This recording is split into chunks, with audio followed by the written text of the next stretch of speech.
Eh bien bonjour à toutes et à tous et bienvenue dans cette vidéo d'après-match, le match Saint-Étienne-Brest qui s'est déroulé cet après-midi au stade Geoffroy-Guichard. Les Verts s'inclinent sur le score de 2 buts à 1 face à une équipe brestoise qui s'est montrée bien meilleure que les Stéphanois aujourd'hui.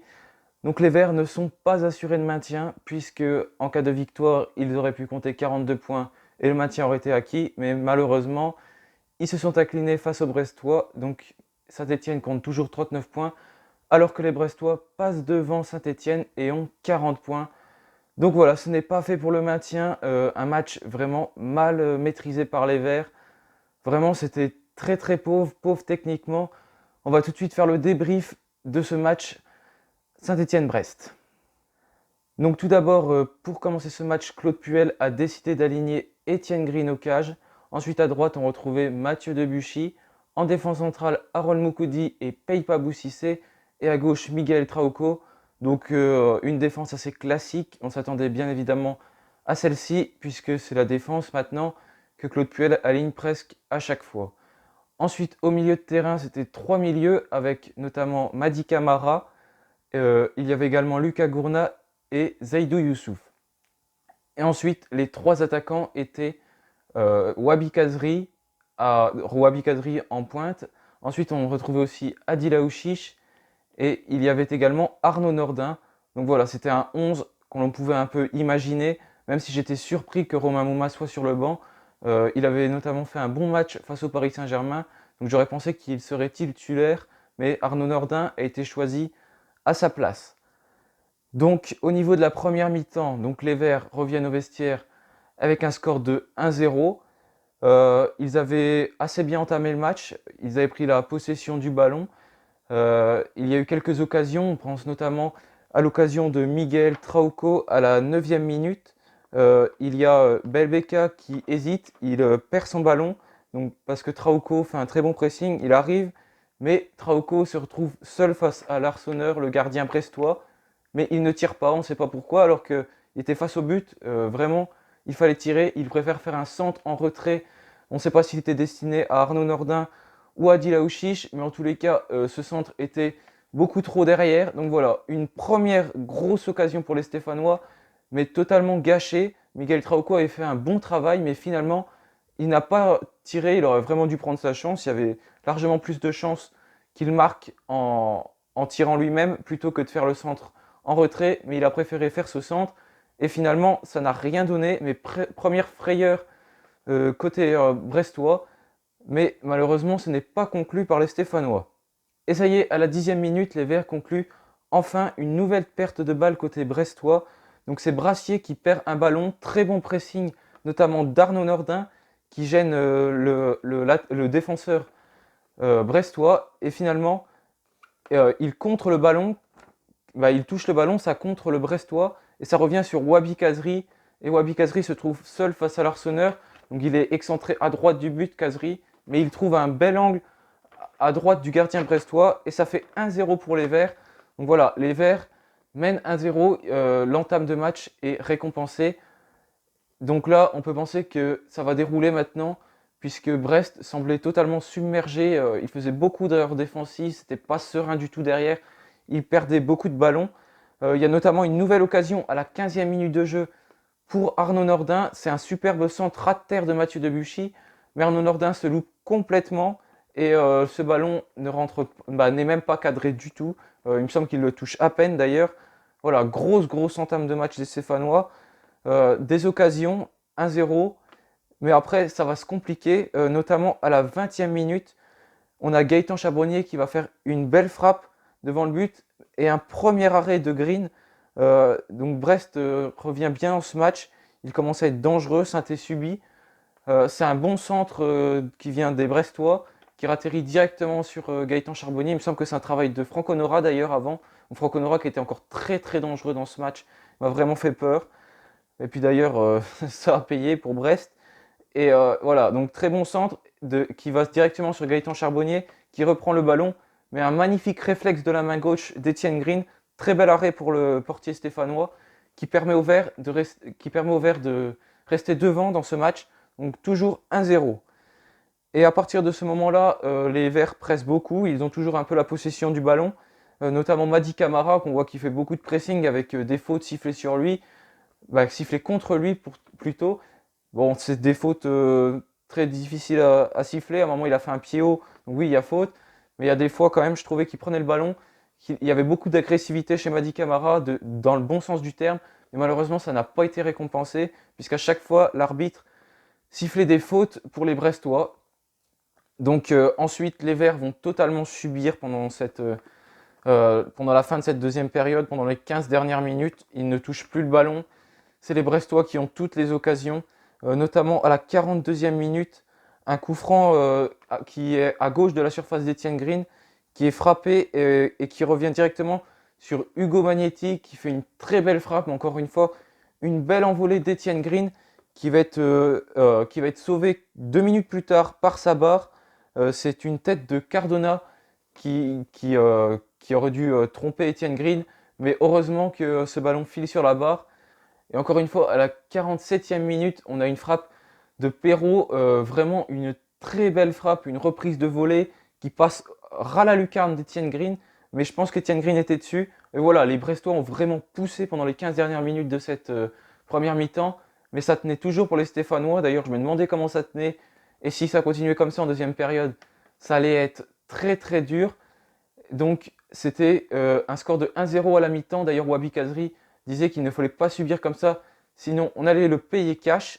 Donc ça va se confirmer en deuxième période. Les Verts ne touchent plus le ballon dès l'entame de match, dès l'entame de cette période. C'est les Brestois qui ont tout de suite la possession, pas forcément d'occasion à signaler, mais c'est les Brestois qui touchent tous les ballons. Ensuite, à la 53e minute, Claude Puel va donc effectuer 3 changements où Romain Mouma, Charles Habi et Kevin Monet-Paquet vont tous les trois rentrer à la place de Wabi Kazri, Adil Aouchiche et Arnaud Nordin. Donc 3 changements offensifs de la part de Claude Puel qui veut absolument marquer ce deuxième but pour essayer de se mettre à l'abri. Et d'ailleurs, on voit que ça fonctionne pas mal puisque les Verts commencent à reprendre la possession du ballon. Il y a notamment des belles occasions avec par exemple un tir de Mady Camara, une reprise de volée sur un centre de Zaidou Youssouf qui est arrêté. On a également Romain Mouma qui va faire une superbe reprise de volée, mais le gardien brestois fait encore un très bel arrêt. Donc là, c'était vraiment une très belle action, hein, puisque ça vient de Charles Habi qui fait une passe à Miguel Trauco, qui centre direct pour Romain Mouma, qui vraiment fait la reprise parfaite, mais le gardien brestois se couche très rapidement au sol. Et quand on rate une occasion comme ça, comme on peut se l'en douter, souvent on le paye cash derrière. 1 minute plus tard, une faute de Zaidou Youssouf qui permet aux Brestois d'avoir un très bon coup franc. C'est Gaëtan Charbonnier qui s'en charge et qui enroule parfaitement son ballon et qui va le loger dans la lucarne droite d'Etienne Green. Donc voilà, ça fait 1-1 entre les deux équipes. C'était pas forcément mérité au vu de ce qu'on voyait depuis le début de la deuxième période, depuis l'entrée de Romain Mouma, depuis le rentrée de Romain Mouma, Kevin Monet-Paquet et Charles Habi. Mais voilà, les Verts le payent cash. Ils auraient déjà dû le payer en fin de première mi-temps, mais c'est à ce moment-là que ça se passe. Mais vraiment, un très beau coup franc de la part de Gaëtan Charbonnier. Etienne Green ne peut rien faire du tout. Et à partir de ce moment-là, les Verts sombrent. Ils ne touchent plus un ballon. Il y a très très peu d'occasions. C'est les Brestois qui ont la possession du ballon pendant les 25-30 dernières minutes. Euh, Green va réaliser encore un arrêt à la 70e minute. Il va faire une très belle sortie sur un joueur brestois qui partait seul au but. Mais comme il sait bien le faire, Etienne Green, il va tout de suite surgir sur le joueur brestois et il permet aux Verts de ne pas prendre le deuxième but dans la foulée. Mais les Brestois vont continuer de presser. Encore une fois, Etienne Green va réaliser un arrêt à la 75e minute. Donc une très belle frappe de Franck Honora. Etienne Green qui l'arrête du pied droit juste après. Mais voilà, les Verts subissent et forcément, il faut qu'au bout d'un moment, ça paye pour les Brestois. Et c'est encore Gaëtan Charbonnier qui va éliminer Harold Moukoudi d'un petit pont, un super petit pont d'ailleurs. Et Etienne Green est battu pour la deuxième fois par Gaëtan Charbonnier. Mais encore une fois, je ne suis pas sûr qu'il puisse faire grand-chose. Je pensais que Gaëtan Charbonnier allait tirer à droite d'Etienne Green qui d'ailleurs essaye de boucher son angle. Mais il tire à gauche ou que c'était un angle plus fermé. Mais voilà, les Verts payent leur manque de combativité, on va dire, dans ce match, puisque après ils s'étaient totalement endormis. Il n'y avait vraiment plus aucune combativité, ça jouait vers l'arrière dès qu'on avait la possession du ballon, on se projetait plus. Voilà, c'était compliqué pour les Stéphanois, et d'ailleurs, à chaque fois qu'on essayait de faire des centres, tout le temps, à chaque fois, ça partait en sortie de but ou ça allait beaucoup trop loin. Je sais pas ce qui se passe en deuxième mi-temps, mais que ce soit Madi Camara, Miguel Traoko ou même Zaidou Youssouf et puis Rayad Boudbouz, tous les centres, à chaque fois, c'était la même chose. Ça finissait soit au quatrième poteau, soit ça filait directement en sortie de but. Je sais pas si c'est qu'il y avait du vent ou quoi, j'avais pas l'impression pourtant, mais les Verts vraiment n'arrivaient plus à centrer en cette deuxième période. C'était vraiment très compliqué. À la 88e minute, c'est un changement étonnant, je trouve, de la part de Claude Puel, puisque les Verts sont menés au score, mais il fait rentrer Seydouso, un défenseur, qui va remplacer Lucas Gourna, milieu de terrain. D'ailleurs, je trouve qu'il a fait un bon match, Lucas Gourna, hein, il court partout, il est bon techniquement, on le voit, même s'il perd quelques ballons, des fois il essaye d'en faire un peu trop. On sent vraiment qu'il y a des grandes qualités chez ce joueur. Et voilà, c'est Lucas Gourna qui sort pour Seydouso. Donc ça a fait monter un peu Miguel Trauco plus haut, mais c'était assez étonnant, je trouve, comme changement de faire rentrer un défenseur alors qu'on perd. Bon, peut-être qu'il n'était pas très convaincu par les autres joueurs qu'il y avait sur le banc, et il n'y avait pas non plus énormément de joueurs en attaque. Il a tenté un coup comme cela, mais les Verts ne vont pas beaucoup plus pressé en cette fin de match. Il y a quelques occasions à la fin, mais c'est pas non plus extrêmement extrêmement dangereux. C'est un match à oublier pour les Stéphanois. La deuxième mi-temps, vraiment catastrophique, à part de la 55e à la 65e minute. Mais sinon, tout le reste, les Verts n'étaient vraiment pas au niveau dans ce match, alors que c'était le match le plus important là, qui nous restait, puisqu'en cas de victoire, on était assuré de maintien. Mais là, on n'est même pas du tout assuré, et Brest en plus nous repasse devant au classement. Il y a un match très compliqué qui s'annonce face à Montpellier là. Va falloir le gagner. De toute façon, on n'a plus le choix. Si on veut se maintenir, être assuré de maintien, il faudra ramener des points parce que ça va être très dur contre Lille, ça va être très dur contre Marseille. Contre Dijon, ça va être leur dernier match en Ligue 1. Donc, est-ce que ça va être facile contre Dijon? Je suis pas sûr. Ils vont se battre, ils vont s'arracher pour leur dernier match. Donc voilà, les Verts n'ont toujours pas pris leurs 42 points nécessaires pour le maintien. Ça fait quand même des points de perdus en ce moment, hein, parce que ça fait encore 2 points de perdus aujourd'hui contre Brest, parce que je pense que le nul était largement possible. Un point perdu la semaine dernière contre Paris. Donc voilà, les Verts n'y arrivent tout simplement pas. Là, ça fait 2 matchs de suite qu'ils perdent. Bon, la semaine dernière, c'était une très bonne prestation, mais là, ils retombent dans leur travers face à Brest. À domicile, on voit qu'on peine souvent, et là, ça se confirme encore. Mais il va falloir enchaîner, il va falloir prendre des points maintenant. Il nous reste 4 matchs. 4 matchs, il va essayer de falloir ramener au moins 3 points. Sur 12 possibles, je pense que c'est quand même largement abordable pour le maintien. Mais sinon, oui, je voulais aussi parler du match d'Etienne Green.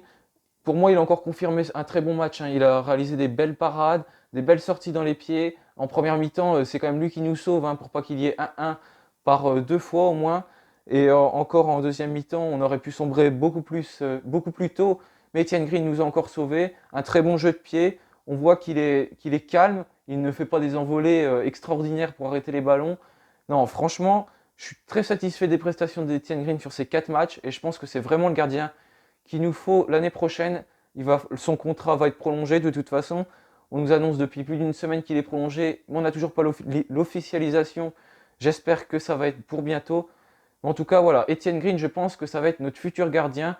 Et là, les matchs qui vont rester jusqu'à la fin de la saison vont lui servir pour prendre de l'expérience. Mais en tout cas, on a encore un très bon gardien à Saint-Etienne. Et ça fait plaisir à voir. Donc voilà, cette vidéo est terminée. Merci de l'avoir suivi. En tout cas, les Verts doivent maintenant prendre des points nécessaires pour s'assurer le maintien. Donc n'hésitez pas à liker, à partager la vidéo. Je vous retrouve très bientôt pour une prochaine vidéo. En attendant, portez-vous bien et puis malgré tout, allez les Verts!